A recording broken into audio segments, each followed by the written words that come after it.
Yes, welcome everyone. Today we're going to talk about understanding paragraph format. It's a quick lesson, it won't take long to get through it, and by the end of it you'll understand the importance of using a format when using English academic writing. My name's Steve Dew, and let's get on with the lesson.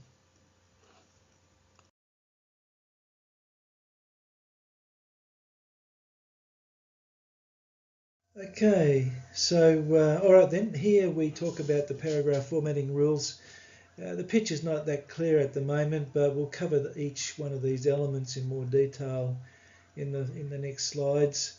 It's just important you understand that the guidelines are important, and they're important because English paragraph writing is a formal writing, and we need the ability to be able to read your paper clearly and make comments on it on the way through as we read it.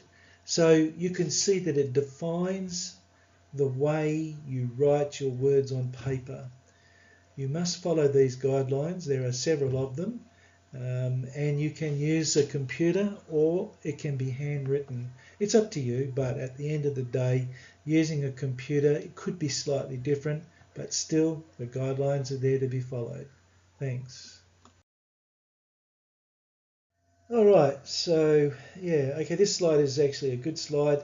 It gives you a clear indication of the first criteria when formatting paragraphs or writing a paragraph. Your paper should be A4. Now that's A4 in our British standards. However, in American you can see it's just a letter standard, but it does give you the specifications of what you're using.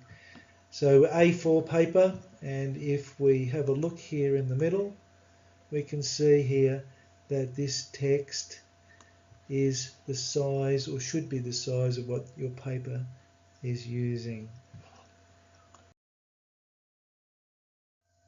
So the second one, the second criteria here is pretty simple. Basically says you can use or should use black or blue ink when you're writing. And remember I talked about computers. Well, using a computer, you should really type your information into the computer using a standard font, a simple font such as Arial or Times New Roman, making sure you don't use any markup or any emphasized text. Well, the third rule basically says you must have a heading. Now that heading information, and I don't mean a title, I mean a heading. The heading, you should provide information such as your name, your instructor's name, the class, and the due date of the assignment. Well, this rule talks about titles. I mentioned titles on the previous slide. Here you add a title into the centre of your page after you skip a line from your heading. Make sure or ensure that you underline your title. If you're using a computer, you could use italics or you could still underline. It doesn't really matter, but it's just important that it is underlined or italicised. So moving on to the body, in this slide here we indicate that the body of the paragraph should be double spaced, and you can see here by the arrows the double spacing applies to the text as well as the work cited. In addition to the double spacing, make sure that the first sentence of every paragraph is indented about 1 inch or 25 millimeters.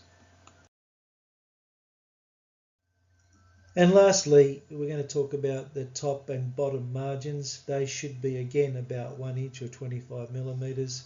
So I just said the top and the bottom, but also we need to think about the left and right margins of your page. So on your A4 sheet of paper, you should have margins all around about 1 inch or 25 millimeters. So if you are going to use a computer, make sure you set up your paragraph line spacing and make sure you remember to italicize or underline your title. Keep it simple. Don't try to overdo it with the formatting. Keep it a simple format. Remember, it is an academic English paper. So, yeah, keep it simple. Well, we've finished the basic rules. So Let's conclude. When we conclude, we'll just talk about understanding the guidelines. There were about 6 of them there. Each one of the guidelines has a specific point with the layout or format on paper. So you can now understand the importance of paragraph format because it does apply to English academic writing. So make sure you follow the guidelines.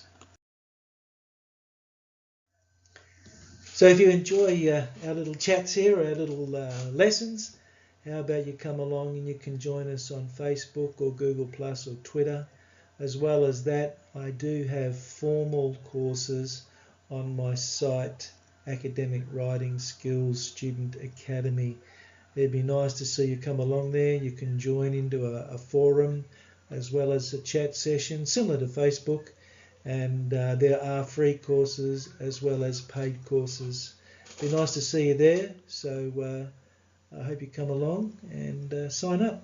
Okay, thanks. See you all soon.